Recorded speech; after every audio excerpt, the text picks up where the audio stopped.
Farewell का नाम सुन के लोग इमोशनल हो जाते हैं, पर मुझे आज भी याद है कि मेरे फेयरवेल ने मुझे इमोशनल नहीं, सीधे औकात दिखा दी थी। और ये कोई एक दो फनी मोमेंट्स की कहानी नहीं है, ये वो फेयरवेल था जिसमें शॉपिंग से लेके फोटोशूट तक हर जगह मेरी बेइज्जती प्लान थी।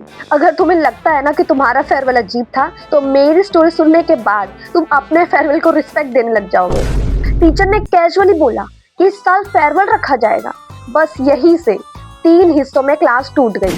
टाइप 1 जो ऑलरेडी हीरो हीरोइन बने बैठे थे, थीम क्या होगी, एंट्री म्यूजिक कैसे होगा, कपल वॉक होगा या नहीं, और टाइप 2 जो बस खाना खाने के लिए आने वाले थे, सर खाना प्रॉपर होगा या नहीं, अनलिमिटेड होगा या नहीं, और टाइप 3 जो पूछती है कि कंपलसरी है या अवॉइड भी कर सकते हैं, शायद उनको आना नहीं होगा। तो बैक बेंचर बोलते डीजे नहीं हुआ तो हम एग्जाम देने नहीं आएंगे, और टीचर ने बोला ये फेयरवेल है, मेला नहीं।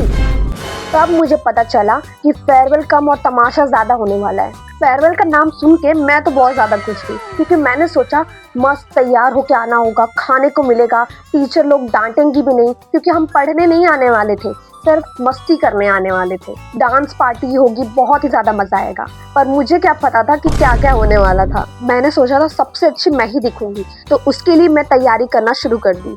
मैंने पहले ऑनलाइन ढूंढा। ऑनलाइन मैंने सर्च की बेस्ट फेयरवेल साड़ी अंडर 300, क्योंकि मेरा बजट सिर्फ 300 का ही था, मेरे पास ज्यादा पैसे ही नहीं थे, पर मुझे 300 में भी सबसे अच्छा दिखना था।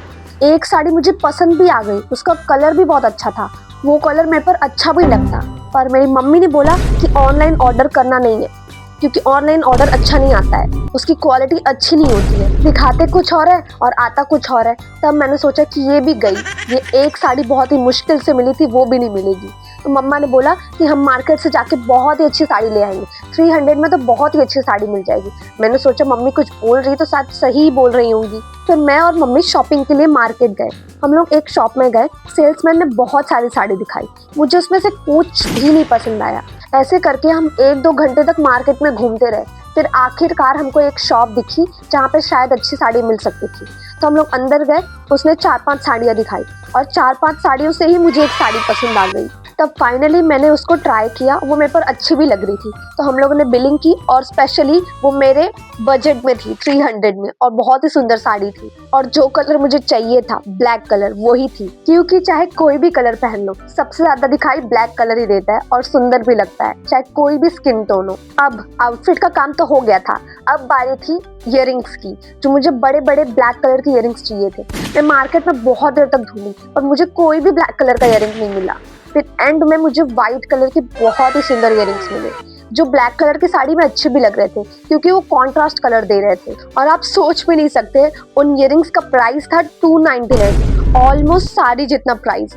मैंने सोचा ये तो साड़ी से भी ज्यादा महंगे, इयररिंग्स इतने कैसे महंगे हो सकते हैं, मेरा बजट तो सिर्फ 50 रुपीज का था। तब मम्मा ने बोला कि ले ले, एक ही बार तो फेयरवेल होता है, इतना नहीं सोच, तेरी साड़ी में अच्छा भी दिखे। तब मैंने सोचा मम्मी को कहाँ से मेरे पर इतना प्यार आ रहा है। तब मैंने इयररिंग खरीद ली और हम घर चले गए। तब फेयरवेल के दिन मैं बहुत ही जल्दी जग गई थी सुबह, पर मेरे साथ बहुत ही अजीब अजीब सी चीजें हो रही थी। आयरन ही नहीं काम कर रहा था, मैचिंग के चप्पल ही नहीं मिल रहे थे, और मम्मी पूछ रही थी कि अभी रेडी हुई है नहीं, और पापा बोलते लेट हो गए तो एंट्री मिस हो जाएगी। और मुझे लग रहा था कि मैं एग्जाम देने जा रही हूँ। लेकिन असली गेम स्कूल पहुंच के शुरू हुआ। मैं स्कूल पहुंची, गौरी मेरे पास आई, हमारे क्लास की सबसे ज्यादा ओवर स्मार्ट लड़की, स्टाइल मारने वाली। मुझे बोलती है कि तेरा एक इयररिंग कहाँ है। तब मैंने अपने कान को टच किया और मुझे पता चला कि मेरा एक इयररिंग तो गायब है, कहीं रास्ते में गिर गया। अगर मैंने इससे बोला कि मेरा इयररिंग रास्ते में गिर गया तो ये मेरा मजाक उड़ाएगी। तब मैंने सोचा कि इसको ऐसा जवाब देती हूँ कि ये सुन के सीधा वापस चली जाए। तो मैंने बोला कि ये तो आजकल का स्टाइल है, तुझे नहीं पता, तूने ये नया स्टाइल नहीं पता, तुझे ट्रेंड नहीं पता तुझे। तब उसने मुझे गुस्से से देखा और अपने फ्रेंड्स के पास वापस चली गई। अगर आपके क्लास में भी कोई ओवर स्मार्ट लड़की थी तो कमेंट में जरूर बताना। और मैं मन में सोच रही थी कि मेरे 299 का एक इयररिंग वो भी घूम गया, मेरे साथ कितना बुरा हो रहा है। तब मैं अपने आंसू कंट्रोल करके खड़ी ही थी कि फेयरवेल पार्टी शुरू हो। फिर आया वो मोमेंट जहाँ से सब कंट्रोल के बाहर हो गया। जैसे अनाउंस हुआ कि लंच स्टार्ट हो गया, सब लोग ऐसे भाग रहे थे जैसे बोर्ड एग्जाम के बाद फ्री मार्क्स मिल रहे हो। लाइन में पनीर खत्म हो गई थी, कोल्ड ड्रिंक नहीं आई थी, और डेजर्ट का सिर्फ नाम ही सुनाई दे रहा था। मेरी प्लेट में फेयरवेल नहीं फास्टिंग चल रही थी। फ्रेंड ने बोला तू लेट थी ना, इसलिए तुझे कम खाना मिला है। और मैं लेट इसलिए थी क्योंकि टीचर ने पकड़ के 10 मिनट तक ज्ञान दे दिया था। पर जो स्टेज पे हुआ उसके बाद मुझे भूख भी भूल गई थी। टीचर स्पीच दे रही थी और बोल रही थी ये बैच बहुत डिसिप्लिन था। पूरा बैच एक दूसरे को शौक में देखने लगा। टीचर ने आधे घंटे तक वही बोरिंग स्पीच दी, सब लोग को वही ज्ञान दिया कि करियर में आप बहुत बड़े होगे, आपको स्कूल याद आएगा, आप सोचोगे कि आपके स्कूल के डेज बेस्ट थे। और हम सोच रहे थे ऐसा कुछ नहीं होने वाला है। तब टीचर ने सबके नाम अनाउंस करना शुरू किया। किसी को लाउड क्लैप्स मिल रही थी और किसी को विसल्स। मेरा जब नाम आया तो 2 पोलाइट क्लैप्स। टीचर ने बोला ये स्टूडेंट ज़्यादा नोटिसेबल नहीं थी। मैं मन में सोच रही थी कि सर अगर नोटिसेबल होती तो आज यहाँ खड़ी ना होती। अब बारी आती है फोटोशूट की। जब फोटोशूट के लिए सबको बुलाया गया, सब लोग स्टेज पे आए फोटोशूट के लिए। तब लंबे हाइट वाले आगे खड़े हो गए थे और छोटे हाइट वाले को पीछे धक्का दे दिया था और फोटोग्राफर ने फोटो भी खींच ली। तब एक टीचर जो स्टेज के नीचे खड़ी थी उन्होंने बोला कि आधे बच्चे कहाँ हैं? आधे बच्चे गायब हो गए क्या? तभी एक लड़की ने हाथ ऊपर किया और बोला मैम हम यहाँ पर हैं, लंबे हाइट वालों ने हमको धक्का दे दिया और पीछे कर दिया। तब फोटोग्राफर जोर जोर से हंसने लग गया। एंड में फिर से फोटो खींची। फोटोशूट के बाद बारी आती है डांस की।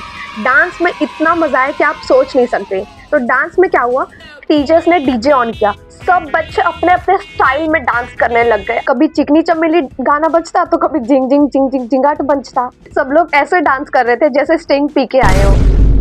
एक बैक बेंचर तो फर्श में लेट के नागिन डांस करने लग गया। उसको देख के सब लोग ने नागिन डांस शुरू कर दिया। इवन टीचर ने भी डांस करना शुरू कर दिया। और मेरी फ्रेंड का अलग कुछ चल रहा था, वो मेरे साथ जबरदस्ती फुगड़ी खेल रही थी।